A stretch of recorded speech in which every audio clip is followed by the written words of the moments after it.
Hello friends, मैं maths मित्र जयपाल सिंह राठौड़ हमारे online education platform पर आप सभी का स्वागत करता हूं। आई होप कि सब लोग खुश होंगे। और जैसा आपको पता है, आज हम कर रहे हैं टेस्ट और लाभ हानि का टेस्ट है आज, है ना। आपको याद है ना कि लाभ हानि टॉपिक अपना हो चुका है, लगभग मतलब पूरा ही हो चुका है। प्रॉफिट लॉस जो चैप्टर है उसका आज टेस्ट है। इस टेस्ट में हम 25 क्वेश्चंस रखेंगे। आप चाहें तो पेन और कॉपी लेके बैठ के अपने मार्क्स भी निकाल सकते हैं कि मेरे इतने मार्क्स आए हैं, ठीक है ना। सगुन जी गुड मॉर्निंग, विकास जी गुड मॉर्निंग, सूरज जी good morning, Gaurav ji good morning. चलिए टेस्ट शुरू किया जाए, फिर आज का हमारा टेस्ट प्रारंभ किया जाए, है ना। लीजिए, पहला सवाल आपके सामने है और आपको इस सवाल को देने के लिए कुछ समय भी दिया जाएगा, उत्तर देने के लिए कुछ समय दिया जाएगा। वैसे तो ये सवाल 10 सेकंड का है, फिर भी मैं आपके सामने क्लॉक ला देता हूँ और आपको 20-30 सेकंड का समय देता हूँ। आप उत्तर देने का प्रयास कीजिए।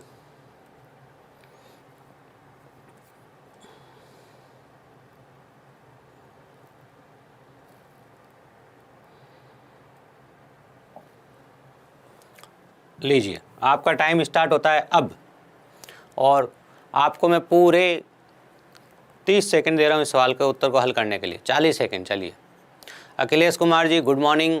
जैसा कि हम लाभ हानि टॉपिक पढ़ चुके हैं, हम एसएससी जीडी और रेलवे डी ग्रुप को टारगेट करके पढ़ रहे हैं। तो एसएससी जीडी लेवल में जो प्रश्न आते हैं उन प्रश्नों के आधार पे हमने इस चैप्टर को पूरा किया था, प्रीवियस ईयर क्वेश्चनों को भी शामिल किया था। आज हम कर रहे हैं चैप्टर टेस्ट, और चैप्टर टेस्ट में हम चाहेंगे कि आप में से खूब सारे लोग हमारे क्वेश्चंस का जवाब देवें, ठीक है। नहीं तो मैं खुद कराऊंगा आपको, आप नहीं दे पाएंगे तो कोई दिक्कत की बात नहीं है।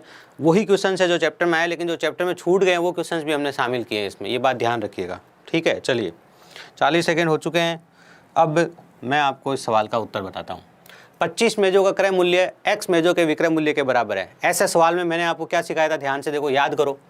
सॉरी, 20 मेजों का क्रय मूल्य। क्या हुआ, हैंग हो गए?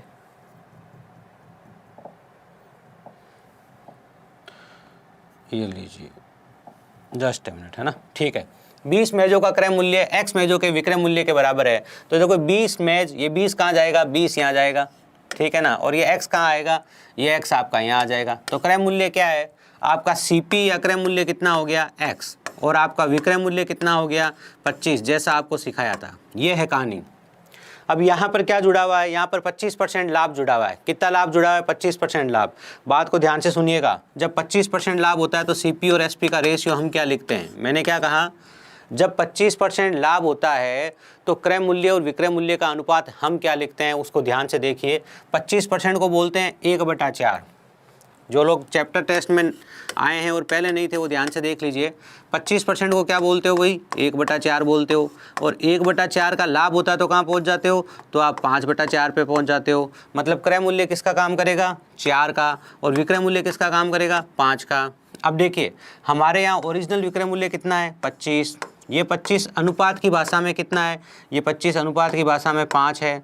तो ये x अनुपात की भाषा में कितना होगा, 4 होगा। तो 5 में 25, 5 चौक 20, तो 20 आपके सवाल का क्या हो गया, 25% लाभ है ना, तो 4 से 5 पे पहुंच जाएंगे। अच्छा, यहाँ 20 लिखा था, सॉरी, एक्चुअली मैंने क्या था, यहाँ 20 लिखा था ना, मैंने गलती से 25 लिख दिया।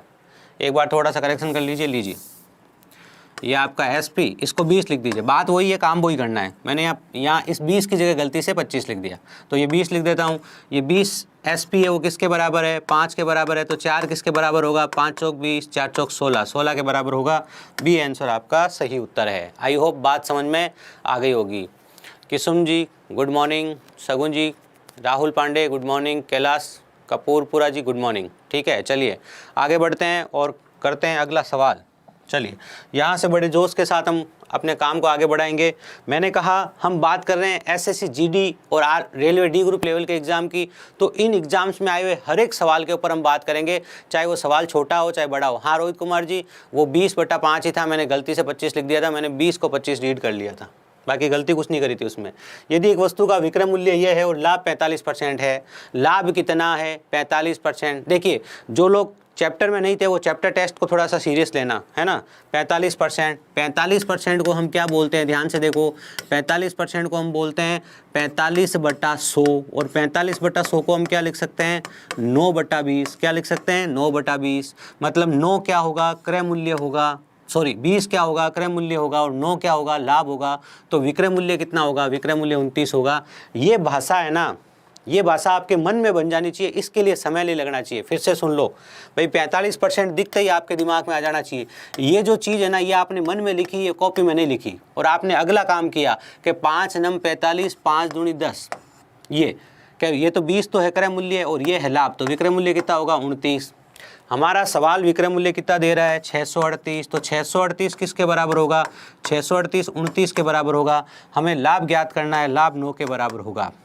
पहले तो 29 से इसको काटिए, लेकिन 9 का गुणज उत्तर है, पहला 9 का गुणज है, ये 9 का गुणज नहीं है, ये 9 का गुणज नहीं है, तो यहीं से उत्तर आ गया। आपको गणना ही नहीं करनी पड़ी। कैसे, उत्तर जो है वो 9 का गुणज है, 9 का गुणज जो है वो उत्तर है, और 9 का गुणज एक ही है। क्या सर, 9 का गुणज अगर 2 होता, इसी सवाल में अगर 9 के गुणज 2 होते तो दुर्गाराम जी ने कैसे उत्तर निकाला पता नहीं, लेकिन ध्यान से सुनिएगा। 29 दूना 58, 29 दूना 58 और 29 दूना 58, 22 नम 198, 198 है। तो ये तो आप कैलकुलेशन करके निकाल सकते थे, और 9 के गुणज के आधार पे भी आप अपना उत्तर निकाल सकते थे। तो शॉर्ट टू शॉर्ट आपने बात करी और उत्तर निकल गया। आई होप 10 से 15 सेकंड में कर लोगे। बात करते हैं हमारे अगले सवाल की। हम टेस्ट सीरीज कर रहे हैं, तो टेस्ट सीरीज के हिसाब से पढ़ाऊँगा, ध्यान रखना, है ना। मतलब ये टेस्ट है, बाकी हम चैप्टर पूरा कर चुके हैं। जो चैप्टर में नहीं थे वो चैप्टर में शामिल होइएगा। प्रभु राम जी गुड मॉर्निंग। लीजिए, एक वस्तु का क्रय मूल्य 1126 है और इस पर 22% की हानि है। मतलब आपको बात को ध्यान से सुनिएगा, 22% की हानि है और हानि बतानी है। तो ये जो 1126 है वो किसके बराबर लिखा जाएगा, ये क्रय मूल्य है, और क्रय मूल्य को आप किसके बराबर लिखते हो, 100 के बराबर लिखते हो। हानि ज्ञात करनी है, मतलब 22 से गुणा करना है। इतनी सिंपल सी बात है, इसमें कोई कैलकुलेशन है ही नहीं, ठीक है ना। 22 से गुणा करने का तरीका क्या होता है, ध्यान से देखो। सबके दिमाग में एक बल्ब जल जाना चाहिए, जब भी 22 देखो, जब भी 22 देखो दिमाग में एक बल्ब जलना चाहिए कि 22 को मैं 2 × 11 समझूँ। क्या समझूँ, 2 × 11। तो पहले इसे 2 से गुणा करता हूँ, तो 11 दूना 22, 26 दूना 52। फिर इसे 11 से गुणा करता हूँ। 11 से गुणा करने की ट्रिक सिखाई है मैंने। अगर आपने कैलकुलेशन सीरीज़ नहीं देखी है तो कैलकुलेशन सीरीज़ देख लो, जब तक यूट्यूब पर है। फिर यही calculation series same to same calculation series पेड में भी आएगी, है ना। तो फिर पेड में देखते फिरोगे, इससे अच्छा भी फ्री पड़ी है यूट्यूब पे, तो देख लो, है ना। चलिए, तो अभी 11 से गुणा करते हैं, बट्टा में 100 लगाना हमें। तो 11 से गुणा कर देते हैं, 2, 5 और 2 7, 5 और 2 7, 2 और 2 4 और 2, ठीक है। और 2 के बाद पॉइंट लगा लिया, 247.72। तो बी आंसर आपका बिल्कुल सही उत्तर है। जिसने बी उत्तर दिया है वो सही करिएगा। अपने अपने मार्क्स चेक कीजिएगा कि आपके कितने मार्क्स आ रहे हैं, कितने सवाल आप सही कर पा रहे हो, ठीक है। सवाल के लिए समय भी उतना ही लेना है जितना परीक्षा में मिलता है। एक दुकानदार 10% लाभ पर चाय बेचता है तथा वास्तविक माप से 20% कम तोल बाट का प्रयोग करता है। देखो, 2 काम कर रहा है, 2 जगह घोटाला कर रहा है। एक तो 10% लाभ ले रहा है, वो तो कोई बात नहीं, और 20% क्या कर रहा है, 20% कम तोल के भी फ़ायदा उठा रहा है। देखो, 2 तरीके से फ़ायदा उठा रहा है, 20% लाभ करके और 10% लाभ करके और 20% कम तोल के। कहानी तो समझ में आ गई होगी, बेईमान दुकानदार वाला सवाल है। पर ये काम कैसे करना है ध्यान से देखिएगा। जब लिखा होता है ना 10% लाभ, तो आप उसे लिखते हो 1/10। क्या लिखते हो, 1/10। और 1/10 का जब प्रॉफिट होता है तो आप 11/10 पे पहुंच जाते हो। एक कहानी यहाँ से चलेगी और एक कहानी यहाँ से चलेगी। 20% कम तोलता है, -20%, इसे आप लिखते हो 1/5। और 1/5 जब कम तोलोगे तो कहाँ पहुँच जाओगे, 4/5 पे। एक कहानी यहाँ से बनेगी, एक कहानी यहाँ से बनेगी। ये दोनों काम मन में करने के हैं, क्योंकि ये सब चीज़ें आपको पहले सिखाई जाती है। क्या भाई, कोई 10% लाभ बोल रहा है। जहीरुद्दीन गुड मॉर्निंग, ठीक है। गौरव जी का नेट धीरे चल रहा है, वो पिछले सवाल का जवाब दे रहे हैं। बात को सुनिएगा, ये चीज़ आपको बड़े अच्छे से सिखाई जाती है कि 1/10 का लाभ होता है, मतलब 1/10 का लाभ तो आप 11/10 पे पहुंच जाते हो। और किसी चीज़ को 20% कम करना होता है तो 20% 1/5 आप 4/5 पे पहुंच जाते हो। अब हम बात करते हैं हमारे वास्तविक मूल्य से ये कहाँ पहुँचे। तो बात को सुनिएगा ध्यान से। अगर वास्तविक मूल्य 100 है, इन भाई साहब को यहाँ पर फ़ायदा हुआ है तो ये 11/10 पे पहुँच गए, ठीक है, यही हुआ। और इन भाई साहब को यहाँ पर भी फ़ायदा हुआ है, इन्होंने तो यहाँ फ़ायदा ही लिया है ना कम तोल के, तो इनको तो यहाँ फ़ायदा ही हुआ है। तो 100 से और आगे पहुँचाओ। देखो, पहले 100 से हमने इन्हें ऊपर पहुँचाया कि भाई साहब आपको 11/10 पे पहुँचा देते हैं भाव के हिसाब से, कि ठीक है मैं 11/10 पे आ गया। दूसरी कहानी में क्या किया कि आपको तो यहाँ से भी फ़ायदा हो रहा है, तो इनको यहाँ से भी फ़ायदा दिलाओ। तो यहाँ से क्या लिखना पड़ेगा, 5/4, 4/5 नहीं 5/4 लिखना पड़ेगा। बात समझ में आ गई होगी, ये थी कहानी, ठीक है ना। चलिए, 40 से ढाई बार पड़ जाएगा, 25। कुछ और रह गया क्या। एक दुकानदार 10% लाभ चाय बेचता है और वास्तविक माप से 20% कम तोलता है, तो 20% कम तोलने से भी उसे फ़ायदा होगा। तो यहाँ पर पहुँच गई है 0 से 0, कुछ गड़बड़ लग रही है, देख लेते हैं एक बार, चेक कर लेते हैं। चलिए ये कितनी बार भैया, ये आपका 2 बार, और ये कितनी बार, 5 बार, 5 25, 25 से नहीं कोई गड़बड़ नहीं है, सही है। 25 को 11 से गुणा करो, 25 को 11 से गुणा करो तो 275 आएगा, 275 का आधा कर लो, 275 का आधा आ जाएगा 137.5। 137.5 का मतलब 100 से कहाँ पहुँच गए आप, 137.5 पे पहुँच गए। 100 से कहाँ पहुँच गए, 137.5 पे। तो फ़ायदा कितने का हुआ, 37.5 का फ़ायदा हुआ। ये लो, सी आंसर बिल्कुल सही उत्तर है। चेतन जाकर जी गुड मॉर्निंग। देखिए जो लोग चैप्टर में नहीं थे वो चैप्टर टेस्ट में थोड़ा सा परेशान हो सकते हैं, लेकिन अपनी स्ट्रेंथ को चेक करो कि सर आप तेज़ चल रहे हो। मैं तेज़ नहीं चल रहा हूँ, मैं चैप्टर टेस्ट के हिसाब से चल रहा हूँ, क्योंकि चैप्टर में पूरा पढ़ा चुका हूँ आपको 4 भाग में, 5वें भाग में मैं चैप्टर टेस्ट लाया हूँ। इस सवाल को करने का एक और तरीका बता रहा हूँ, ध्यान से देखो। ये देखिए, ये भाई साहब 10% लाभ लेते हैं प्लस 10%, ये भाई साहब 10% लाभ लेते हैं तो 10% का फ़ायदा तो इनको यहाँ से होता है, तो ये 11/10 पे पहुँच जाते हैं। मतलब ये माना 10 पे थे, पहुँच कहाँ गए, 11 पे, ठीक है। फिर इन भाई साहब को क्या होता है, 20% कम तोलने की जज जाती है, तो 20% कम तोलते हैं, तो 20% कम का मतलब क्या हुआ, -1/5। -1/5 का मतलब 5 से 4 पे, 5 से कहाँ पे, 4 पे। पर इनको तो फ़ायदा ही हो रहा है ना, इनके हिसाब से तो ये कहाँ है, इनके हिसाब से तो ये 4 से 5 पे आए हैं, सिंपल से कहानी है। बस इसको आप सॉल्व कीजिए, उत्तर निकालिए। ध्यान से देखिए, 5 एकम 5, 5 दूनी 10। अब क्या हो गया, कुल मिला के 4 दूनी 8, 8 से कहाँ आ गए, 11 पे। 8 से 11 पे आने मतलब 3 की वर्दी हुई, कितने के ऊपर, 8 पे। गुणा 100 करो, 3/8 तो याद होना चाहिए मन में, कितना होता है, 37.5%। ये आपको याद करवाया था मैंने कि भाई 1/8 कितना होता है, 1/8 12.5% होता है, ठीक है। 3/8 कितना होता है, 3/8 37.5% होता है, ठीक है। 5/8 कितना होता है, 5/8 62% होता है, ठीक है ना।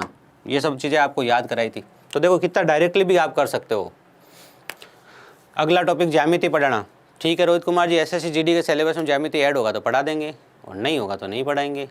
ज्यामिति किस में, पैड कोर्स में पढ़ाएंगे ज्यामिति। आप तो रोहित कुमार जी पैड कोर्स के तो स्टूडेंट हो, है ना, वहीं पे पढ़ लेना ज्यामिति आप, ट्रिकी मैथ्स वाले पे, है ना, यहाँ पे नहीं। यहाँ पे अपने एसएससी जीडी का कोर्स चल रहा है ना। चलिए अगले क्वेश्चन की बात करी जाए, नहीं तो लोग कहेंगे सर ने कोर्स सेल कर दिया है। 360 रुपये में कोई वस्तु बेचने पर व्यापारी को 25% की हानि होती है, तो 25% लाभ प्राप्त करने के लिए उसे कितने में बेचना होगा। तरीके तो कई है, तरीका तो ये भी है, देखो ध्यान से, कि 360/3 गुणा 5, 12×5 = 60, 600। ये देखो ये 5 सेकंड में उत्तर आता है इसका, कितने सेकंड में, 5 सेकंड में। 5 सेकंड क्वेश्चन है ये, कैसे आया उसको समझिए अब ज़रा ध्यान से। देखिए एक 100 रुपये की वस्तु है, ठीक है ना, कितने रुपए की वस्तु है, 100 रुपये की वस्तु है। जब आप इसे 25% की हानि पर बेचोगे तो आप इसे कितने में बेचोगे, 75 में। ये आपका पहला विक्रय मूल्य हो गया। इसी 100 रुपये की वस्तु को जब आप 25% के लाभ पर बेचोगे तो आप इसे कितने में बेचोगे, 125 में, ठीक है ना। तो आपका पहला विक्रय मूल्य क्या था, 75, और आपका दूसरा विक्रय मूल्य क्या है, 125। इन दोनों का सरल अनुपात निकालो, क्या आएगा, 3:5, ठीक है ना। आपको क्या दे रखा है, पहला विक्रय मूल्य दे रखा है, वो किसके बराबर है, वो 3 के बराबर है। दूसरा विक्रय मूल्य किसके बराबर होगा, 5 के बराबर होगा। तो 360/3 × 5, 600 आपके सवाल का जवाब आ गया। ये थी कहानी। इस कहानी को और इजी तरीके से समझना है तो कहानी ये है, इधर भी 25% है, इधर भी 25% है। देखो तीसरा मेथड बता रहा हूँ, मतलब मेथड तो यही था, इधर भी 25% है तो आपने 4 मान लिया, 4 में 25% कम करोगे तो कहाँ आ जाओगे, 3 पे, और 4 में 25% बढ़ाओगे तो कहाँ आ जाओगे, 5 पे। तो 3 से कहाँ आना है, 5 पे आना है। 3 कौन है, 3 360 है, तो 5 कितना होगा, गुणा 5। सोचने वाला बच्चा ये भी सोच सकता है। देखो ये देखो 5 सेकंड में क्या क्या सोच सकते हो आप, ये कहानी है। आई होप बात समझ में आई होगी, ठीक है ना। चैप्टर नहीं पढ़ा है तो चैप्टर पढ़ लीजिएगा अच्छे से, मैंने पढ़ाए हैं, ऐसे 4-5 क्वेश्चन कराए हैं। और अगर आप एसएससी जीडी के एग्ज़ाम की बात कर रहे हो तो 101%, क्या कह रहा हूँ, 100+% कह रहा हूँ मैं, ये क्वेश्चन आपको देखने के लिए मिलेगा किसी न किसी पेपर सेट में। लीजिए 100 नोटबुक्स का क्रय मूल्य 80 नोटबुक्स के विक्रय मूल्य के बराबर है। सरल सा सवाल है, देखिए ध्यान से। 100 नोटबुक का क्रय मूल्य, तो 100 तो यहाँ आ जाएगा, 100 तो विक्रय मूल्य के नीचे आ जाएगा, ये विक्रय मूल्य 100 हो गया।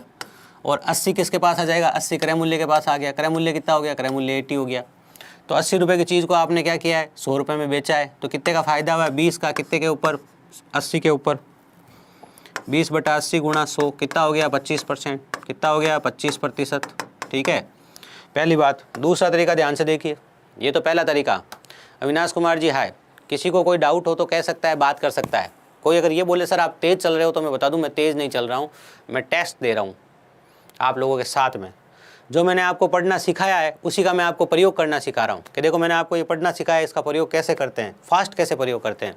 यहाँ पर दूसरा कॉन्सेप्ट क्या है, ध्यान से देखिए। ये जो बात बता रहा हूँ ना, ये बल्ब वाली बात है जो कुछ लोगों के दिमाग में जलता है एग्जाम में और उनको बड़ा आनंद आता है परीक्षा में। देखो यहाँ सिर्फ लाभ बोला है, हानि तो बोला ही नहीं है। क्या बोला है? सिर्फ लाभ बोला है। सिर्फ लाभ बोला है तो कम आंकड़ा होगा क्रय मूल्य होगा, ज़्यादा आंकड़ा विक्रय मूल्य होगा, बस। तो ये जो कम आंकड़ा है ये क्रय मूल्य है और ये ज़्यादा आंकड़ा है विक्रय मूल्य है। इसका मतलब 20 का फायदा हुआ किसके ऊपर, 80 के ऊपर। और 20 का फायदा 80 के ऊपर देखने की जरूरत नहीं होती, 1/4 है। और 1/4 25% होता है, उसको पेन को हाथ लगाने की जरूरत नहीं होती उसके लिए। तो इस सवाल में आपको पेन को हाथ लगाने की जरूरत नहीं थी, समझे आप। अगर ये कहता ना लाभ या हानि का प्रतिशत बताओ तो अपने को सोचना पड़ता है। इसने कहा ये लाभ का प्रतिशत बताओ तो लाभ का ही प्रतिशत बता दो सीधा सीधा। जो कम होगा वो क्रय मूल्य होगा, ज़्यादा होगा विक्रय मूल्य होगा। सिंपल सी कहानी है। अगले सवाल की बात करी जाए। एक व्यक्ति 25 किलो चावल 600 रुपये में खरीदता है और उनको 5 किलो चावल के विक्रय मूल्य के बराबर हानि पर बेच देता है। आपको ये कॉन्सेप्ट याद होना चाहिए। पहली बात तो यहाँ परसेंटेज निकालना है, तो 600 रुपये से कोई मतलब नहीं है। ऐसा सवाल मैंने आपको कराया है कि किसके बराबर हानि हो रही है, विक्रय मूल्य के बराबर हानि है। तो आपको बोलना है माना 1 किलो चावल 1 रुपये में बेचा जाता है। क्या किया जाता है? बेचा जाता है। ये कहता है ना क्रय मूल्य के बराबर हानि हो रही है, तो आप कहते हैं माना 1 किलो चावल 1 रुपये में खरीदा जाता है। लेकिन आज क्या कह रहा है? विक्रय मूल्य के। तो माना 1 किलो चावल कितने में बेचा जाता है? 1 रुपये में। तो 25 किलो चावल कितने में बेचोगे? 25 रुपये में। ये 25 रुपये क्या है भैया? SP है, क्योंकि आपने माना है कि चावल 1 रुपये प्रति किलो बेचा जा रहा है। क्या माना आपने? 1 रुपये प्रति किलो बेचा जा रहा है, ये सेलिंग प्राइस है। तो 25 किलो की सेलिंग प्राइस कितनी होगी? 25। नुकसान कितने का हो रहा है? 5 किलो का, मतलब 5 रुपये का। आपके पास कोई चीज़ है 25 रुपये में आपने बेची है, 25 रुपये में आपने बेची है, जिसमें आपको लॉस हुआ है 5 रुपये का। तो खरीदी इससे ज़्यादा थी ना भैया। लॉस कब होता है? लॉस तब होता है जब आप कोई चीज़ को महंगी बेच देते हो, है ना। नहीं, लाते उससे कम में बेच देते हो तब लॉस होता है। तो आप लाए उससे कम में बेच दिया, मतलब आपने 25 में बेच दिया, तो 25 और 5 30 में आपने ख़रीदा होगा। तो ये आपने CP, ये सब काम आप मन में कर सकते हो। तो 5 का नुकसान है 30 के ऊपर। 5/30 को आप क्या बोलते हो? 1/6। और 1/6 को आप क्या बोलते हो? 16 सही 2/3%। ये आपके सवाल का जवाब है। एक ही लाइन लिखनी थी, सिर्फ कॉन्सेप्ट सीखना था। बात क्लियर। दूसरी बात को ध्यान से सुनिए। अगर आपने मैंने आपको कहा था कि भाई YouTube पे लाभ हानि का एक 3 घंटे का वीडियो मैंने डाला हुआ है, जिससे बेसिक लेवल के सभी एग्ज़ाम्स के क्वेश्चन कवर होते हैं। उसमें मैंने एक ट्रिक बताई थी आपको कि 5/25 क्या है? हानि। तो प्लस लगा दो और +5 कर दो, तो 5 बटा कितना हो गया? 30। ये आप मन में कर सकते थे। 1/6 और 1/6 क्या होता है? 16 से ही 2/3% होता है। ये ट्रिक भी मैंने आपको बताई थी। जिसने ये नहीं देखा है वीडियो वो ज़रूर देख लो मेरे भाई, फ्री का ज्ञान है, ले लो, ठीक है। बाकी आनंद तो उस दिन आएगा जिस दिन एक आदमी 1 रुपये में 5 पेन खरीदता है और 1 रुपये में 4 पेन बेचता है, तो उसके लाभ का प्रतिशत बताओ। क्या कहा? अब इसमें भी वही कहानी है। वैसे तो इसमें 3 तरीके लगते हैं, तीनों लगाओ सर। एक तरीका तो ये लगता है, ध्यान से देखो, 1 रुपये में 5 खरीदे, 1 रुपये में 4 बेचे, तिरछा गुणा कर लो, मतलब इसको यहाँ गुणा कर लो, इसको यहाँ गुणा कर लो। तो 4 में खरीदा और 5 में बेचा। फ़ायदा कितने का? 1 का 4 पे गुणा 100 कितना हो गया? 25% का लाभ हो गया। एक तरीका ये। दूसरा तरीका क्या है? दूसरा तरीका ये है भाई 1 रुपये में 5 पेन खरीदता है, ठीक है ना। 1 रुपये में 5 पेन खरीदता है। तो देखो CP और SP का रेशियो निकालने के लिए वस्तु का रेशियो क्या है? वस्तु का रेशियो 5:4 है। तो मूल्य का रेशियो क्या हो जाएगा? 4:5 हो जाएगा। ये किसका रेशियो है? ये वस्तु का रेशियो है। तो जो धन का रेशियो होता है वो वस्तु के रेशियो से उल्टा होता है। क्या बोला मैंने? अगर आपको वस्तु का रेशियो दे रखा हो, जय हिंद अशोक जी, अगर आपको वस्तु का रेशियो दे रखा हो और धन का रेशियो निकालना हो, तो धन का रेशियो वस्तु के रेशियो से उल्टा होता है, ठीक है। तो ये आप कॉन्सेप्ट लगा सकते थे कि 4 में खरीदा, 5 में बेचा, 1/4 का फ़ायदा जो 25% है। तीसरा कॉन्सेप्ट क्या है? क्या सर? 3 कॉन्सेप्ट। तीसरा कॉन्सेप्ट है जिसे आप बोलते हो व्यवहार। क्या बोलते हो? व्यवहार। व्यवहार क्या कहता है? व्यवहार ये कहता है कि यहाँ केवल लाभ लिखा है, हानि लिखी नहीं है। तो केवल लाभ लिखा है तो कम वाला तो क्रय मूल्य होगा और ज़्यादा वाला विक्रय मूल्य होगा। तो 4 में खरीदा 5 में बेचा, 1 का फायदा 4 के ऊपर गुणा 100 बराबर कितना हो गया 25%। ऐसे भी आप इस सवाल को कर सकते थे। आई होप सब बातें समझ में आई होगी। ठीक है, लीजिए बात करी जाए अगले सवाल की। अगला सवाल आपके सामने है, उत्तर देने का प्रयास कीजिए। किसी को कुछ पूछना है तो पूछ सकता है, किसी को कोई डाउट है तो पूछ सकता है। ठीक है ना। जिन्होंने नया नया चैनल ज्वाइन किया है उन लोगों का वेलकम है। प्रीतम जी, आई होप आज आपको अच्छा लग रहा होगा।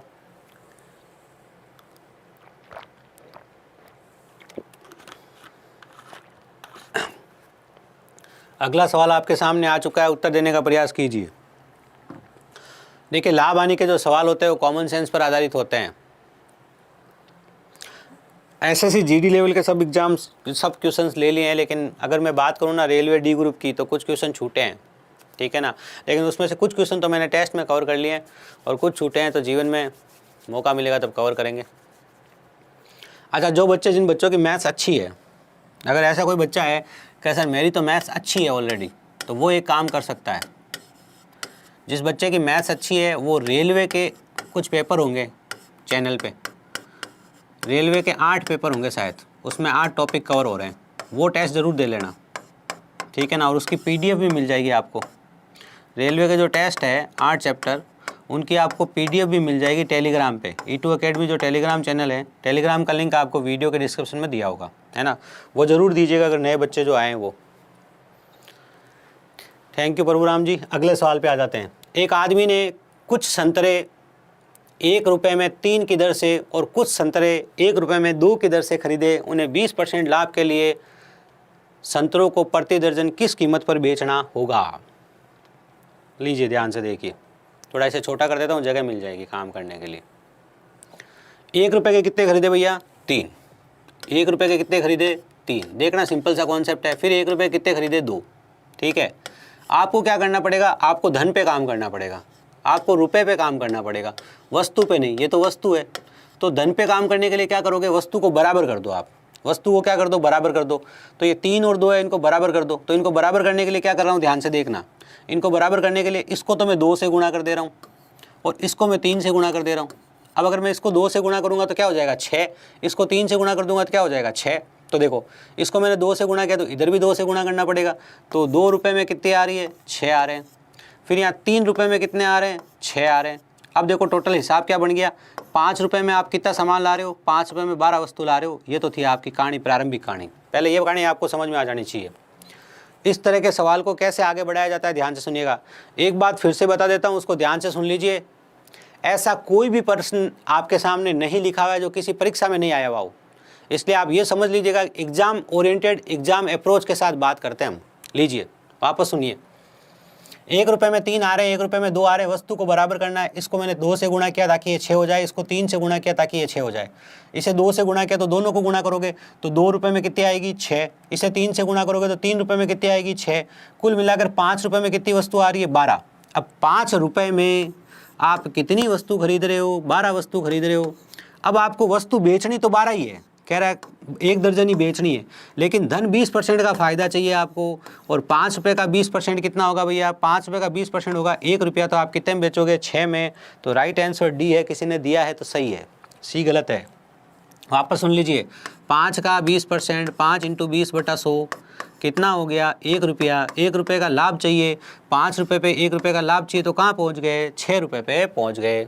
ये थी कहानी। जिसने उत्तर दिया उसका उत्तर बिल्कुल सही है। वापस सुन लीजिए बात को। 1 रुपये में 3, 1 रुपये में 2, बराबर करो। 2 रुपये में 6, 3 रुपये में 6, टोटल क्या हो गया? 5 रुपये में कितने लाए? 12। अब इन्हीं 12 को बेचना है, 20% का फ़ायदा चाहिए। 5 रुपये का 20% कितना होता है? 1। तो 5 रुपये की चीज़ को कितने में बेचोगे? 6। तो 6 रुपये में कितनी चीज़ बेची आपने? 12 चीज़। अगर आपको ये प्रश्न समझ में आ गया है तो यस का मैसेज भेजिए, और नहीं आया तो नो का मैसेज भेजिए। फिर हम आगे बढ़ते हैं। अब हम आगे तभी बढ़ेंगे जब आप यस या नो का मैसेज भेज देंगे, है ना।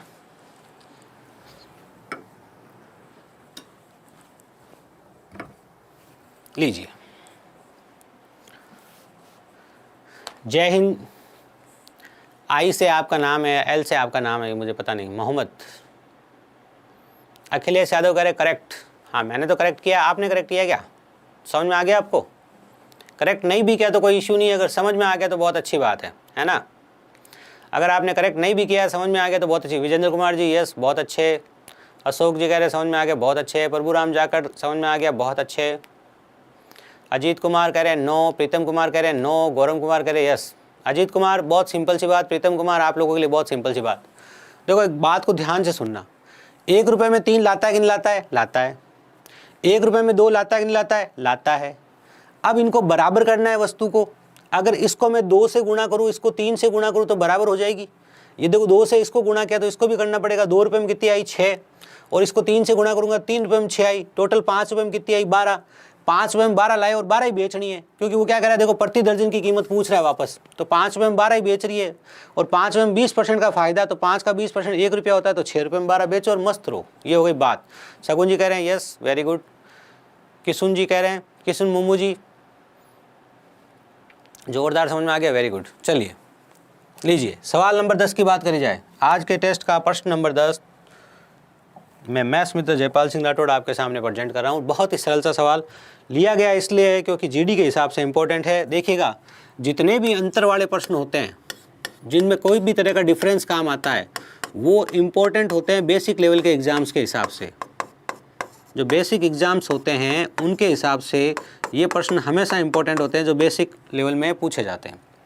13% की हानि और 15% का लाभ है। अगर हम विक्रय मूल्य की बात करें, अगर हम बात करें विक्रय मूल्य की, तो 13% की अगर हानि होगी, 100 पे 13% की हानि कहाँ पहुँच जाओगे? 87 पे।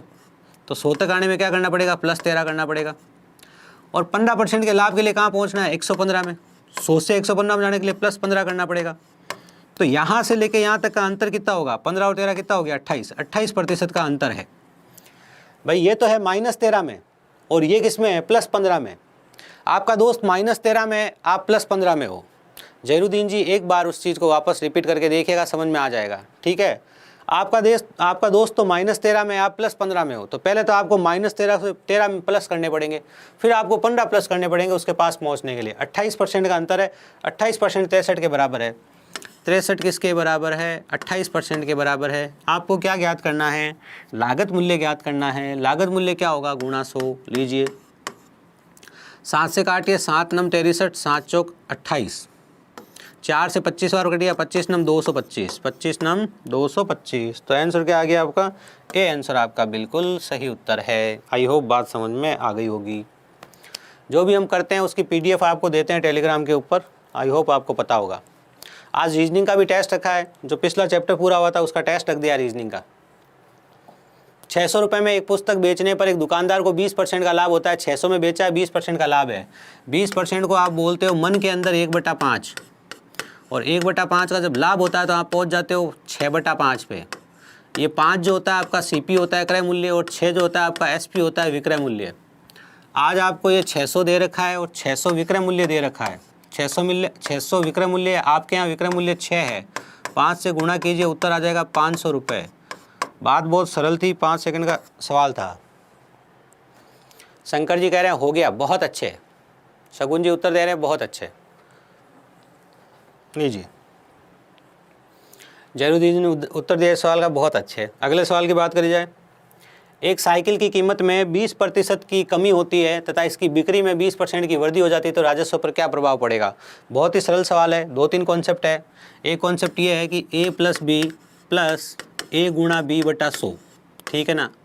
दूसरा ये है कि देखिए ये भी 20% है और ये भी 20% है। एक 20% बढ़ रहा है, एक 20% घट रहा है, और दोनों बराबर के इधर की चीज़ें हैं। कैसे? देखो ये है, एक तो है मूल्य, एक तो क्या है मूल्य, ये आपकी रेट, और दूसरी आपकी क्या है क्वांटिटी। उससे क्या आता है? उससे टोटल आपका राजस्व आता है। और दोनों परिवर्तन अगर इधर हो रहे हैं ना, तो आप सीधा उत्तर दे सकते हो। एक बढ़ रहा है, एक घट रहा है, और दोनों बराबर है ना, तो हमेशा कमी होगी। पहली बात तो क्या है? हमेशा हानि होगी। और कितनी होगी? R × R/100 के बराबर होगी। हमेशा हानि कितनी? R × R/100 के बराबर। तो 20 × 20/100 कितना हो गया? 4%। तो 4% की क्या होगी? हानि होगी। ये आपके सवाल का जवाब है। इस तरीके से भी आप कर सकते हो। कैसे? ध्यान से देखो भाई, +20 -20 तो लिखो ही मत, आपस में कट जाएगा। फिर यहाँ लिखो प्लस का 20 गुणा -20/100 0 से 0 कट हो गया, उत्तर क्या आ गया माइनस का 4%। ये आपके सवाल का जवाब है सी। बहुत ही फेमस और बहुत ही सरल सवाल है, लेकिन आपस आया तो आपस समझा दिया आपको। लीजिए बात करी जाए अगले सवाल की। रवि ने 2 साइकिल समान मूल्य पर बेची, लेकिन एक साइकिल पर 20% का लाभ हुआ और दूसरी पर 20% की हानि हुई, तो उस लेन देन में उसे कितने प्रतिशत की लाभ या हानि हुई, वो आपको बताना है। ये आपके सवाल सामने है। रवि ने 2 साइकिल समान मूल्य पर बेची है। देखिएगा ध्यान से, जब बेचने का मूल्य समान हो और लाभ और हानि का प्रतिशत बराबर हो, क्या कहा मैंने, ये वापस वहीं आ जाइए। मैंने जो कहा था आपको 3 घंटे का वीडियो पड़ा है यूट्यूब के अंदर, यूट्यूब में मेरे ही चैनल पे 3 आवर का वीडियो है, उसको देख लीजिएगा मेरे भाई, प्रॉफिट लॉस का। वहाँ पर ये सब चीज़ें कवर करी है, ठीक है ना। जीडी में हो सकता है मैंने सवाल नहीं कराया हो, लेकिन अब करा देता हूँ। पहली पर उसे 20% का फ़ायदा हुआ और दूसरी पर क्या हुआ, 20% की हानि हुई। जब बेचने का मूल्य समान हो, प्रीतम जी कह रहे हैं आप कहाँ से हो, हम राजस्थान से भाई। जब बेचने का मूल्य समान हो, क्या हो, बेचने का मूल्य समान हो, तो एक पर जितने प्रतिशत का लाभ हुआ है, दूसरे पर उतने % की हानि होती है, तो हमेशा हानि होती है, और वो होती है R × R/100। कितनी होती है, R × R/100। तो कितनी हो गई, 20 × 20/100, 20 × 20/100। ये कितना हो गया भैया आपका 4%। ठीक है, चलिए सरल सा सवाल था, ठीक है। 4% ही गुरुजी, बिल्कुल 4% की हानि ही होगी। अगले सवाल की बात करी जाए। लीजिए, एक व्यापारी ने अपने 3/4 माल को 20% के लाभ पर बेच दिया और शेष को क्रय मूल्य पर बेच दिया। इस प्रकार माल की बिक्री में उसे कितने % का लाभ हुआ। क्या हुआ, एक व्यापारी आया, सुबह सुबह दुकान खोली और अपने माल का 1/3 माल सबसे पहले दुकान ग्राहक को बेच दिया 20% के फ़ायदे पर। क्या हुआ, एक व्यापारी आया, उसने माल निकाला, बाहर रखा, 1/3 माल का खरीदार आ गया, सुबह सुबह ही उसने 20% लाभ पर बेच दिया उसको। अब उसने सोचा यार सुबह सुबह ही अपने को तो 1/3 माल पे 20% का फ़ायदा हो गया है, एक काम करते हैं, अब चलते हैं घर, बाकी के माल को बेच देते हैं क्रय मूल्य पर, घर जाते करेंगे आराम। ये उसने सोचा, ठीक है ना। चलिए, तो कहानी क्या हुई, माना कि उसके पास 300 रुपये का सामान था। अब कहोगे सर, आप कहोगे सर 300 का क्यों था, 400 का क्यों नहीं था, 500 का क्यों नहीं था। 400 का मान लो, अगर वो 1/4 बेचे तो आप 400 मान लो टोटल, माना 400, ताकि 1/4 अलग से निकल जाए। अगर वो 500 रुपये मान लो, अगर वो कहे 1/5 भाग बेच दिया, अगर वो कहे 1/6 भाग मान दिया, तो आप माना कि 600 का सामान था। गणना को सरल करने का कार्य कर रहे हैं, बस सिंपल सी बात है। आज वो कह रहा है 1/3 बेच दिया, माना कि कुल माल 300 रुपये का था, उसका 1/3 100 रुपये। इस 100 रुपये पे उस भाई साहब ने 20 रुपये का प्रॉफिट कमा लिया। लीजिए, और बाकी का जो 200 रुपये का माल था उस पर इन्होंने कुछ कमाया नहीं, वो 200 का 200 में बेच दिया, नो लॉस नो प्रॉफिट, ठीक है ना, ये चीज़ है। अब कुल मिला के आपको कितना फ़ायदा दिख रहा है वो देखिए, कुल मिला के अपने को फ़ायदा दिख रहा है 20 रुपये का। कितने के ऊपर, 300 के ऊपर। कुल मिला के फ़ायदा कितने का हुआ, 20 रुपये का। कितने के ऊपर, 300 के ऊपर। 100 से कर लीजिए गुणा, तो कितना आ गया, 10%। तो 10% का आपको क्या हो गया, लाभ हो गया। ये है कहानी कुल मिला के। 20/300 10% कैसे हो गया, 6 से ही 2, कुछ ऐसा नहीं लग रहा क्या, गड़बड़ हुई भी कहीं ना कहीं। 1/3 माल है, 1/3 माल को 1/4 लिखा है, पढ़ने में गलती होगी, कोई बोला भी नहीं, मैंने 1/3 पढ़ा था, 1/3 नहीं लिखा हुआ है, 1/4 लिखा हुआ है। लो, तो 300 नहीं मानो, 1/4 मानो, मैंने 1/3 पढ़ लिया गलती से, है ना, कोई बात नहीं। 1/4 के हिसाब से कर लेते हैं। 1/4 तो कुल माल कितने रुपए का, कुल माल 400 रुपये का, उसमें से कितना बेच दिया, 1/4 का बेच दिया, मतलब 100 रुपये का बेच दिया। पीछे कितने का बच गया, 300 का। इस पे क्या किया, इस पे 20% का फ़ायदा लिया। 100 का 20% कितना होगा, 20 रुपये। इस पे क्या हुआ, इस पे कोई प्रॉफिट लॉस नहीं। कुल मिला के फ़ायदा कितने का, 20 रुपये का। कितने के ऊपर, 400 के ऊपर। गुणा कर लो 100 से, 4 × 5 = 20, 5% का फ़ायदा होगा। यह आपके सवाल का जवाब है जो इसमें दिया हुआ नहीं है। फिर गड़बड़ कर दी, रिपीट कीजिए। 1/4 नहीं है, 3/4 है। लीजिए अब सही कर देते हैं, सॉरी है भाई। क्या होगा, इसको बोलते हैं कि जल्दी। लीजिए, जल्दी नहीं करते हैं, आराम से पढ़ लेते हैं। जल्दी का काम शैतान का। लीजिए, अब लीजिए आराम से करते हैं इसको। 3/4 माल बेचा भैया, मान लीजिए 400 रुपये का माल है, तो 400 का 3/4 कितना होगा, 400 का 3/4 मतलब 300 रुपये का माल बेचा है। सॉरी है, वो क्या मिस रीडिंग हो गई। मिस रीडिंग क्या होती है, बोर्ड के ऊपर लाइट ज़्यादा होती है ना, तो कई बार हम अंडरस्टूड में चले जाते हैं। हाँ बिल्कुल, एक्चुअली मैंने इसको पहले 1/3 पढ़ा, फिर 1/4 पढ़ लिया, ये 3/4 लिखा हुआ है, थोड़ा सा यहाँ लाइटिंग का फोकस ज़्यादा है। ठीक है, चलिए कोई दिक्कत नहीं है। अब जो भी है मान लो, सेटल कर लो मामला, जो भी है जैसे भी है। 300 का 20% कितना होगा? 300 का 20% 3 दूनी 6, 60 रुपये होगा। कुल मिला के 60 रुपये का फ़ायदा हो रहा है। ठीक है ना, यहाँ से तो कोई फ़ायदा हो नहीं रहा है भाई। 3/4 सिंपल सा सवाल था वो, कन्फ्यूज मत होना। 400 का 3/4 कितना हो गया? 300 रुपये। 300 पर 20% का फ़ायदा मतलब 60 रुपये। 60 रुपये का फ़ायदा कितने के ऊपर? 60 रुपये का फ़ायदा 400 के ऊपर, गुणा किया 100, तो लाभ कितना हो गया? 15%। 15% का फ़ायदा। चलो आज मेरी गलती मैंने पकड़ तो ली। कई बार तो हम लोग अपनी गलती पकड़ भी नहीं पाते, क्योंकि हम ह्यूमन नेचर है। आराम से कराओ, कोई दिक्कत नहीं है। आराम से इसलिए नहीं करा रहा हूँ शंकर जी, एक्चुअली यह टेस्ट है, तो मैं चाहता हूँ कि यही स्पीड आप भी मेंटेन करो जब आप टेस्ट दो, समझ रहे हो। बाकी हमने जब चैप्टर पढ़ा था तो हमने बड़े आराम से पढ़ा था। हाँ विजेंद्र जी, आपका मैसेज पहुँच गया मेरे पास, बिल्कुल 3/4 ये देखो, 3/4 से हमने कर लिया। ठीक है, चलिए कोई बात नहीं। ऐसे आप जैसे अच्छे स्टूडेंट्स बैठे हैं तो हम छोटा मोटा करेक्शन आएगा तो आप बताते रहिएगा।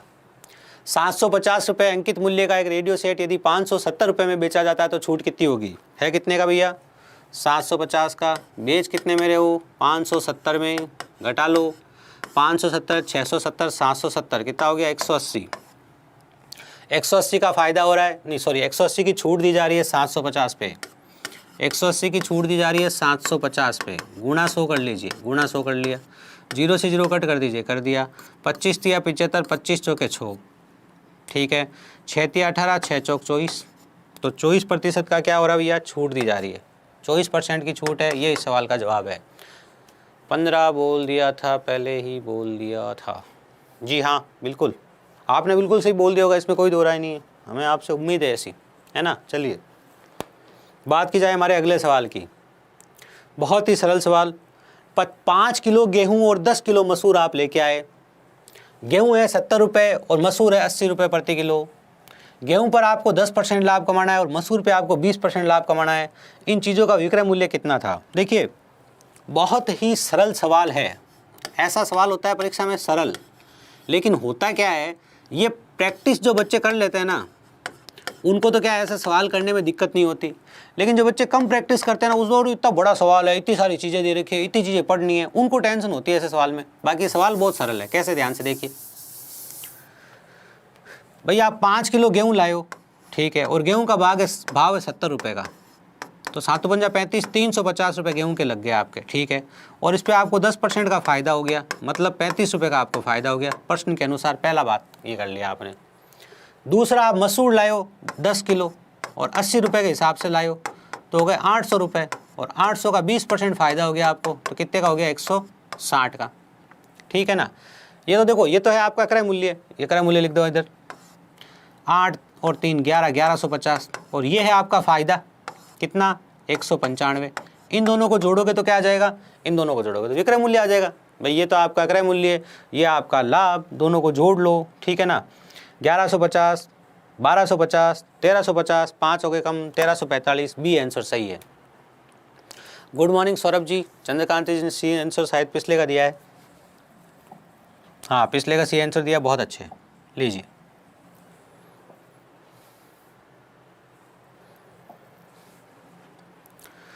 चलिए अगले सवाल की बात करी जाए, अगले सवाल का उत्तर दिया जाए।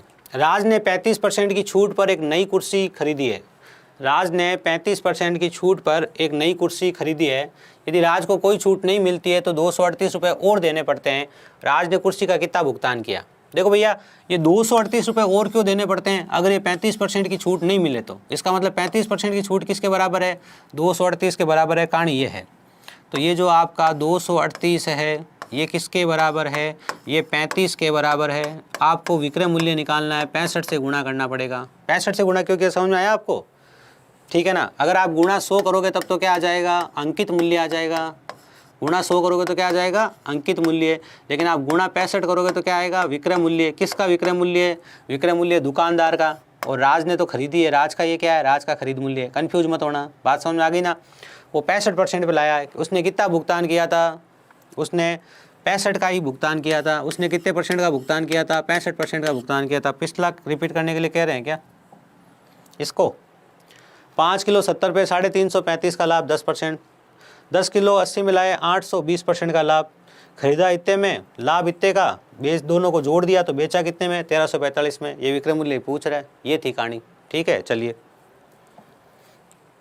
ये गणना करनी है, घबराना नहीं है। लो 5 चू 7, ठीक है, और 13 5 65, 7 से काटिए, 7 तिया 21, 7 तिया 21, 7 चौक 28, 34 इंटू 13, 13 चौक 52, पीछे 2 वाला एक ही उत्तर है क्या, नहीं 2 है।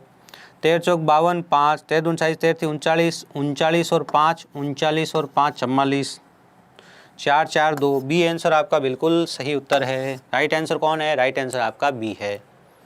बात करी जाए हमारे अगले प्रश्न की। एक वस्तु का अंकित मूल्य उसके क्रय मूल्य से 40% अधिक है। 40% को क्या बोलते हैं भैया, 40% को क्या बोलते हैं, ध्यान से सुनिए।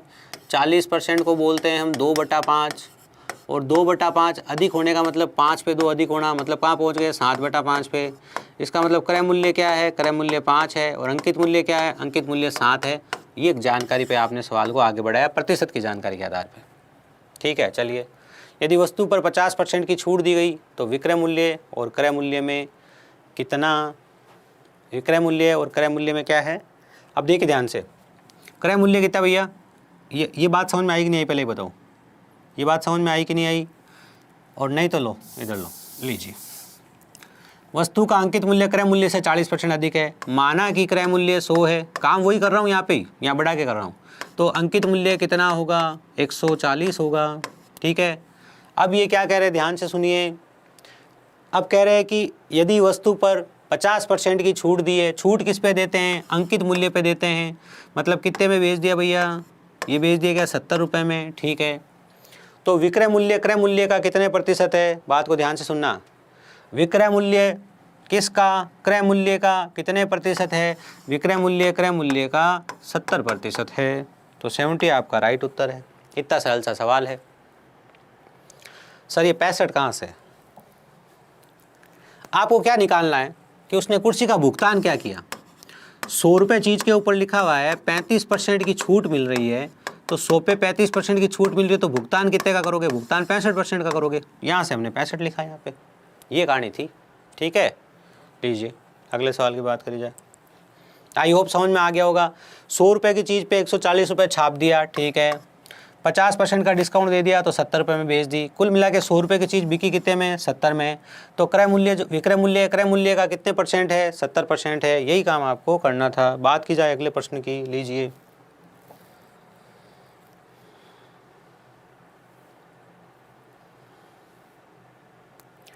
एक व्यक्ति 480 रुपये में 2 घड़ियाँ खरीदता है, वह एक घड़ी को 15% हानि पर और दूसरी को 19% लाभ पर बेच देता है। यदि उसके बाद उसको ज्ञात होता है कि दोनों समान मूल्य पर बेची गई है, तो घड़ियों का क्रय मूल्य ज्ञात कीजिए। आपके उत्तर की प्रतीक्षा में मैं मैथ्स में जयपाल सिंह राठौड़, मनमोहन सिंह जी, राम राम। लीजिए बड़े आराम से आप सवाल के लिए समय लीजिए। एक काम करते हैं, देखते हैं पहला आंसर कितनी देर में आता है।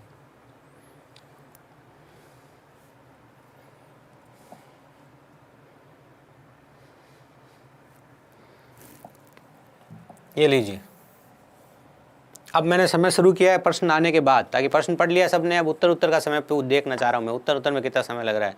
कल यहाँ पे वो वाली चेयर रखना भाई, राउंड वाली, है ना।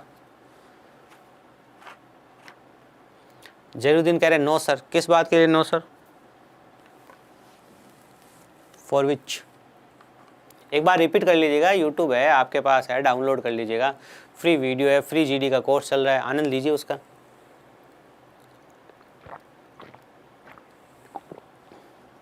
जब पेपर आएगा तब बात करेंगे, देखो हमने पढ़ा है उसमें से क्या क्या आया है ना।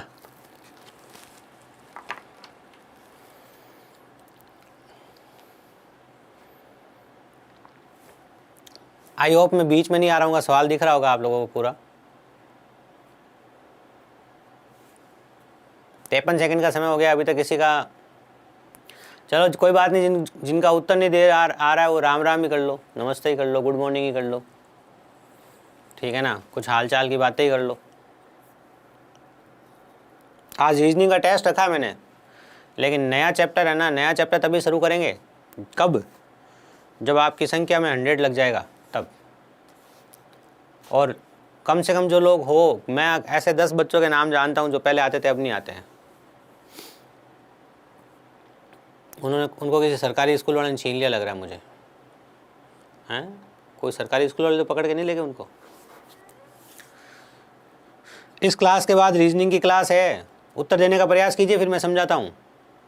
सवाल 2-3 सेकंड का है ये, कितने का? 2-3 सेकंड का। अभी तक उत्तर नहीं आया किसी का। हाँ, ए उत्तर किसने दिया? विजेंद्र कुमार जी ने ए उत्तर दिया, बहुत अच्छे है। लुकमान मोहम्मद ने उत्तर दिया, लुकमान मोहम्मद ही होगा, है ना। वन आंसर दिया है, वेरी गुड। प्रभुराम जाकर ने 1 आंसर दिया, बहुत अच्छे। प्रीतम जी ने 1 आंसर दिया, बहुत अच्छे है। समय तो थोड़ा ज़्यादा लगा, लेकिन आप लोगों ने उत्तर दिया, ये बहुत अच्छी बात है। देखो मेरी बात सुनो ध्यान से, कैसे करना है बाद में बताऊंगा, लेकिन करना क्या था उसको ध्यान से सुनो। एक बार सोचो हमारे जीवन में क्या क्या हो सकता है।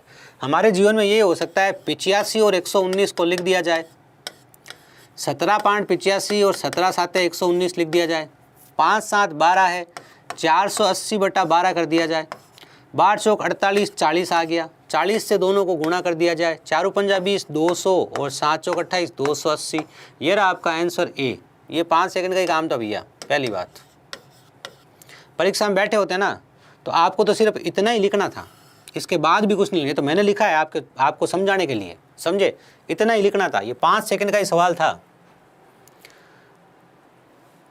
क्वेश्चन नंबर 18 एक बार रिपीट करके देखिएगा ना, है ना, फिर नहीं आएगा तो सबसे लास्ट में आपको वापस रिपीट करके बता दूंगा मैं। जयरुद्दीन जी, अगर आपको क्वेश्चन नंबर 17 नहीं समझ में आया होगा, 18 नहीं समझ में आया होगा, तो आप लास्ट में एक बार मैसेज कर दीजिए। अभी 25 क्वेश्चन पूरे होने के बाद इतना ही लिखना था। कैसे, अब सोचो ध्यान से। यहाँ कॉन्सेप्ट क्या है, ध्यान से देखना। यहाँ कॉन्सेप्ट यह है कि दोनों घड़ियों का, ये तो क्रय मूल्य समान बोल रहे, दोनों घड़ियों का ये विक्रय मूल्य समान है ना। ये क्वेश्चन छपने में कंफ्यूजन हुआ है हल्का सा। दोनों घड़ियों का विक्रय मूल्य समान है, क्रय मूल्य समान है नहीं, दोनों घड़ियों का विक्रय मूल्य समान है। भाई अगर क्रय मूल्य ही समान होता तो 480 में 2 खरीदी है ना, 240 हो जाता। तो यहाँ थोड़ा सा करेक्शन कर लीजिएगा, दोनों घड़ियों का विक्रय मूल्य समान है। ठीक है, कर लिया। अब हम आगे बढ़ते हैं, ध्यान से देखिए। विक्रय मूल्य समान है ना, ध्यान से देखो। SP ऑफ फर्स्ट आर्टिकल मतलब पहली वस्तु का विक्रय मूल्य equal to SP of second article मतलब दूसरी वस्तु के विक्रय मूल्य के बराबर है। पहली वस्तु पर क्या हुआ, ध्यान से देखिए। पहली वस्तु का विक्रय मूल्य कितना होगा? 85% होगा। तो 85% of A equal to 119% of B। ये है इस सवाल का कॉन्सेप्ट कि पहली वस्तु का जो 85% है वो दूसरी वस्तु के 119% के बराबर है। तो अगर A और B का अनुपात लिखोगे तो 119:85 हो जाएगा। ठीक है, इसको आप 17 से काटोगे तो कितनी बार कटेगा? 5 और 7 बार कट जाएगा। आगे की कहानी वही है, 480 किसके बराबर है? 12 के। तो 1 का मान कितना होगा? 40। और 1 का मान अगर 40 होगा तो 7 चौक 28, पहली वस्तु 280 की हो जाएगी और दूसरी वस्तु 4 पंजा 20, 200 की हो जाएगी। ये आपके सवाल का जवाब है। तो ए आंसर राइट है जिन लोगों ने भी दिया है, बहुत अच्छे। ए आंसर जिन लोगों ने दिया उनका उत्तर बिल्कुल सही है। आई होप बात समझ में आई होगी। क्यों किया ऐसा मैंने? क्योंकि विक्रय मूल्य समान है। कॉन्सेप्ट ये है, ध्यान रखना, कॉन्सेप्ट को दिमाग में सेट कर लो लाइफ टाइम के लिए कि कॉन्सेप्ट ये है कि दोनों का विक्रय मूल्य समान है। विक्रय मूल्य ऑफ पहली वस्तु इक्वल टू विक्रय मूल्य ऑफ दूसरी वस्तु। तो 85% of A equal to 119% of B. Then A and B का रेशियो होगा 119:85। इसको हम सरल अनुपात में लाएंगे तो 7:5 आएगा। 12 हो गया टोटल। 480 12 के बराबर है तो 1/40 के बराबर है, तो 7/280 के बराबर है, 5/200 के बराबर है। ये था हमारा स्टोरी। इसको नहीं समझ में आया 3 बार देखिएगा इस बात को। एक कुर्सी तथा टेबल का अंकित मूल्य 2:3 में। कुर्सी पर 20% की छूट देता है और कुर्सी और टेबल पर संयुक्त रूप से 26% की छूट है, तो टेबल पर कितनी छूट है? सवाल में सिर्फ थ्योरी है। यह है लैंग्वेज पर्सन। इस पर्सन में आपको सिर्फ भाषा को पढ़ना है। पर्सन की भाषा को जिसने सही तरीके से पढ़ लिया उसने ये प्रश्न सही कर लिया। कैसे? अंकित मूल्य 2 और 3 है तो 200 और 300 मान लो। हमें तो क्या निकालना है? हमें तो सीधा सीधा वो निकालना है भैया, परसेंटेज। तो 2 मानूँ, 200 300 मानूँ, 2000 3000 मानूँ। 85 कैसे आया? 15% लॉस होगा तो विक्रय मूल्य कितना होगा बताओ? अगर 15% की हानि होगी, 15% की हानि, माना कि क्रय मूल्य 100, 15% की हानि, तो विक्रय मूल्य क्या होगा? 85%। तो पहली वस्तु का 85% ए है क्या क्रय मूल्य? तो क्रय मूल्य ए का 85%। यूं यहाँ से आया। कुर्सी पर कितनी छूट है? कुर्सी पर छूट है 20% की। 20 का 20% कितना होएगा, 20 का 20% 40 होएगा, यहाँ से 40 की छूट मिल रही है। वो कह रहा है टोटल छूट 26% है। टोटल कितना धन है 500, 500 पर छूट कितनी है 26%, 500 का 26% कितना हो जाएगा 130। टोटल छूट 130 की देनी है, 40 की छूट तो यहाँ से दे दी, तो यहाँ के कितने की छूट दोगे, यहाँ से आप 90 की छूट दोगे। 90 कितने पे, 90 300 पे, कितने पे 300 पे, 0 से 0 कट गया, 3 तिया 9 इंटू 100 कर लो, 30% क्या आ गया आपका उत्तर आ गया। इस पे कितने दोगे आप, इस पे आप दोगे 30%। ये आपके सवाल का क्या है जवाब है, ठीक है ना, सरल। आई होप बात समझ में आई होगी। चलिए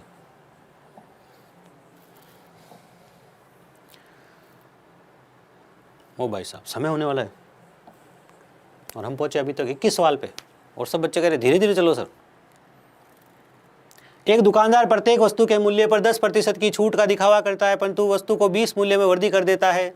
वह कितना % लाभ कमाता है, मुझे बताओ। क्या किया उसने, 20% वृद्धि कर दी, 10% छूट दी। आप सोचो दुकानदार हो, माना आप चीज़ लाए हो 100 रुपये में, आपके आसपास बहुत कंपटीशन चल रहा है, बहुत सारे दुकानदार डिस्काउंट का बोर्ड लगा लगा के माल बेच रहे हो, ठीक है ना। तो आपको लगा यार अपने को भी डिस्काउंट पे लगा के माल बेचना पड़ेगा, अपने को भी डिस्काउंट का बोर्ड लगाना पड़ेगा। लीजिए लगा दिया डिस्काउंट का बोर्ड, ठीक है ना, ये लीजिए डिस्काउंट का बोर्ड लगा दिया हमने, ठीक है। इस पे आपने क्या किया, 100 रुपये की वस्तु पे पहले 20% बढ़ा दिया। पहले बढ़ाओगे तभी तो डिस्काउंट दोगे, बढ़ा के कितना कर दिया 120। अब ग्राहक आया, आपने 10% का डिस्काउंट दे दिया, 120 का 10% कितना हो गया 12। माल कितने में बेच दिया 108 में।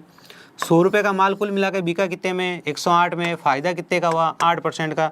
इतना सरल सा सवाल था, फेमस और पुराना सवाल है। बी आंसर था इसका। 100 रुपये की चीज़ पे आपने 120 रुपये छाप दिए, ग्राहक आया 10% का डिस्काउंट दिया, 120 का 10% कितना होता है, 120 का 10% होता है 12। कितना होता है 12। आप यहाँ से भी सोच सकते हो, आपने +20 कर दिया मूल्य को, फिर आपने -12 कर दिया मूल्य को, कुल मिला के क्या हुआ +8 हुआ, मतलब 8% का क्या हुआ फ़ायदा हुआ। ये थी कहानी। अगले सवाल की बात करी जाए। रितु ने 20 रुपये प्रति दर्जन की दर से 2.5 दर्जन अंडे खरीदे। बात समझे क्या, 2.5 दर्जन मतलब 2.5 मतलब 5/2 दर्जन। 1 दर्जन के 20 रुपये हैं, ठीक है, तो 50 रुपये रितु ने खर्च किए हैं। चलिए, उसने देखा कि 6 अंडे सड़ गए हैं, उसने शेष अंडे 22 रुपये, 6 अंडे सड़ गए हैं। देखो 2.5 दर्जन क्या होता है, 2.5 दर्जन क्या होता है 12 + 12 + 6, यही होता है ना। उसमें से 6 अंडे सड़ गए मतलब 2 दर्जन माल बच गया पीछे। 6 अंडे का मतलब क्या होता है आधा दर्जन। 6 अंडे का क्या मतलब होता है आधा दर्जन माल सड़ गया, पीछे कितना बचा 2 दर्जन माल बच गया। 2 दर्जन माल उसने 22 रुपये के हिसाब से बेच दिया, 44 रुपये वापस आ गए उसके पास, ठीक है। कुल मिला के उसने 6 रुपये का घाटा खाया, कितने के ऊपर 50 पे, तो 100 पे कितना होगा 100 पे होगा 6 दूनी 12, तो 12% की उसको क्या हो गई है हानि हो गई है। ये आंसर आपका बिल्कुल सही उत्तर है। आई होप बात समझ में आई होगी, सरल सवाल था। सवाल नंबर 23, एक दूध वाला 70 लीटर दूध 630 रुपये लीटर में 70 लीटर दूध को 630 रुपये में खरीदा और उसे 5 लीटर पानी मिला दिया और 9 रुपये प्रति लीटर के भाव से बेच दिया। तो पहले तो ये बताओ कि उसने कितने रुपये लीटर खरीदा है। यहाँ पे कहानी बहुत सिंपल है, क्योंकि 630 में उसने 70 लीटर खरीदा है, तो 7 नम 63 मतलब उसने 9 रुपये प्रति लीटर खरीदा और उसने बेचा क्या भाव 9 रुपये भाव। बात समझे, कहानी में स्पेशल बात क्या है। पहले आप देखो उसका क्रय मूल्य क्या है, पानी वानी बाद में देखेंगे, पहले उसका सीपी देखो आप, उसका सीपी क्या है भाई। 630 रुपये में उसने 70 लीटर माल खरीदा है, तो 9 रुपये प्रति लीटर वो लेके आया है। उसने बेचा क्या भाव भैया, उसने 9 रुपये प्रति लीटर ही बेचा है। उसका सीपी और एसपी समान है। बात समझे कि नहीं समझे। पहली बात, जितने भाव में लाया है उतने ही भाव में बेचा है, लेकिन फ़ायदा उसने किस चीज़ का कमाया है, उसने 5 लीटर का फ़ायदा कमाया है, क्योंकि उसने 5 लीटर डाल दिया पानी कितने के ऊपर 70 लीटर के ऊपर। भाई 70 लीटर लाया, 70 लीटर बेचा, लेकिन 5 लीटर एक्स्ट्रा बेचा, 5 लीटर का एक्स्ट्रा पैसा कमाया। क्यों, 5 लीटर क्या था पानी था। तो 5 का फ़ायदा 70 के ऊपर, ये आपके सवाल का जवाब 1/14, और 1/14 × 100 कितना होता है, ये होता है आपका 7 सही, 1/7%, जो कि आपका ऑप्शन डी है। बहुत ही सरल सा सवाल, बहुत ही फेमस सवाल, SSC GD में बहुत साल पहले आया हुआ सवाल है ये, ठीक है। मैंने कम से कम 100 बार से ज़्यादा करा दिया ये सवाल। अगले सवाल की बात करी जाए, लीजिए एक वस्तु के अंकित मूल्य पर 15% बट्टा देने के बाद 20% लाभ होता है। देखो याद करो, जिसमें बट्टा भी हो और जिसमें लाभ भी हो वो होता है CPMP। CP मतलब कॉस्ट प्राइस मतलब खरीदने का मूल्य, CP मतलब कॉस्ट प्राइस मतलब क्रय मूल्य, MP मतलब मार्क्ड प्राइस मतलब अंकित मूल्य। CPMP कॉन्सेप्ट है। 15% बट्टा दिया है तो 15% कम कर दो, 15% कम करोगे तो कितना हो जाएगा 85। 20% लाभ है तो 20 जोड़ दो तो कितना हो जाएगा 120। ये क्रय मूल्य और अंकित मूल्य का अनुपात हो गया। क्रय मूल्य कह रहा है 153 है, पहले थोड़ी गणना को कम कर लो। 5 दूनी 10, 12 दूना 24, 17 और 24 कर लिया आपने, ठीक है ना। थोड़ा आपने सरल अनुपात लिख दिया। क्रय मूल्य 153 है, 153 को आप 17 के बराबर रखो। 17 नम 123 होता है, 24 को 9 से गुणा कर लो, 9 चौक 36, पीछे 6 वाला उत्तर है, 216 आपके सवाल का जवाब है। लीजिए CPMP कॉन्सेप्ट लगाया। इसमें मैंने आपको सिखाया था जब आपको डिस्काउंट और प्रॉफिट, डिस्काउंट का परसेंटेज और प्रॉफिट का परसेंटेज एक साथ दिया हो, डिस्काउंट का परसेंटेज और प्रॉफिट का परसेंटेज एक साथ दिया हो तो आप CPMP कॉन्सेप्ट लगाते हो। मतलब आप क्रय मूल्य निकाल लेते हो और अंकित मूल्य निकाल लेते हो, इनका आप अनुपात निकाल लेते हो, जो हमने यहाँ पे किया है और जिस पे हमने काम किया है। बहुत ही सरल सवाल। Ravindra Pawar ji, very good morning. मैं मैथ्स मित्र जयपाल सिंह राठौड़ आज के टेस्ट के फाइनल सवाल के साथ आपके सामने हूँ, जो कि बहुत ही सरल सवाल है। एक व्यापारी दावा करता है कि वह लागत मूल्य पर अपना माल बेचता है, लेकिन 1 किलो की जगह 900 ग्राम तोलता है। बहुत सिंपल सी बात है, 1 किलो की जगह मतलब 1000 ग्राम की जगह वो कितना तोलता है, 900 ग्राम तोलता है, ठीक है ना। इसका मतलब कितने ग्राम का उसको फ़ायदा होता है, 100 ग्राम का फ़ायदा होता है। कितने के ऊपर, 900 के ऊपर। 1000 पे क्यों नहीं, 1000 पे इसलिए नहीं क्योंकि 1000 ग्राम तो था ही नहीं, 1000 ग्राम का तो व्यापार ही नहीं हुआ। उसने तकड़े में, उसने अपने तराजू में 900 ग्राम ही रखा, उसने अपने तराजू में 1000 ग्राम रखा ही नहीं। तो सीधा सीधा 900 ग्राम का फ़ायदा हुआ है कितने के ऊपर, 100 ग्राम का फ़ायदा हुआ कितने पे, 900 पे, गुणा 100 कर दो। और 1/9 × 100 क्या होता है, 1/9 × 100 होता है 11 सही 1/9%। बहुत ही पुराना सवाल है ये, बात समझ में आ गई होगी।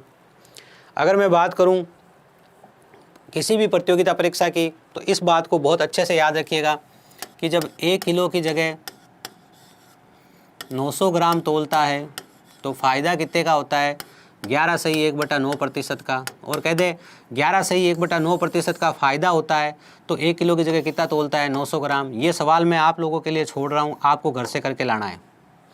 कि अगर कह दे एक दुकानदार खोटे बाट का प्रयोग करते हुए, कह रहा हूँ एक दुकानदार खोटे बाट का प्रयोग करते हुए लाभ कमाता है 11 सही 1/9%, ठीक है।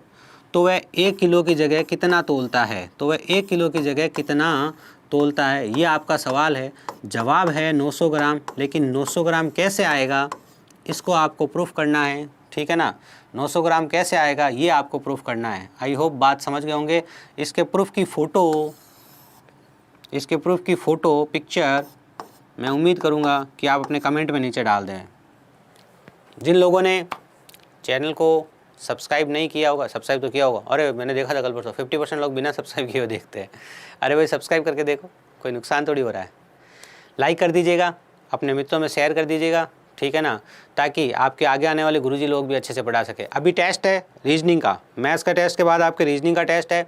तो रीजनिंग के टेस्ट में सबको शामिल होना है जोश सोच के साथ में। जो भी आपका रीजनिंग का टॉपिक हुआ था उसके जस्ट पीछे टेस्ट होना रह गया था लॉकडाउन की वजह से, अब टेस्ट हो जाएगा। फिर रीजनिंग की क्लास शुरू करूँगा थोड़ी संख्या बढ़ने के बाद। मैं मना नहीं कर रहा हूँ, मैं प्रॉमिस कर रहा हूँ कि रीजनिंग का भी पूरा सिलेबस कराएंगे यहाँ पर, लेकिन कैसे करें, हाँ आंसर तो मैंने भी दे दिया है, प्रूफ डालना है आंसर का फ़ोटो के साथ। तो आई होप सब लोगों में शेयर करेंगे आप। मिलते हैं कल, धन्यवाद।